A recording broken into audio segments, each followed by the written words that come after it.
दशक एकक प्रतीक मांडणार. बर, मांडा मग. किती दशक आहेत ते सांगा.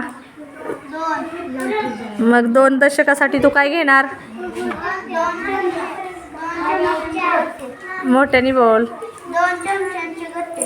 बर, आता एककसाठी काय घेणार? 8 सुट्टे चमचे. Very good. हां, करा मग. 1 2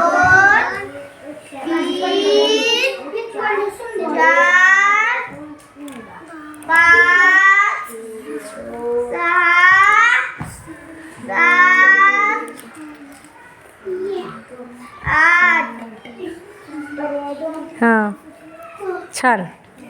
आता मी ही मानलेल्या संख्या वहीवर लिहिणार. बर, लिहा. ते पण दाखवा आम्हाला. म्हणत म्हणत लिही. 28 2 दशक 8 एकक अक्षरात. 28. हां, अक्षरात 28. Very good. Clap clap clap.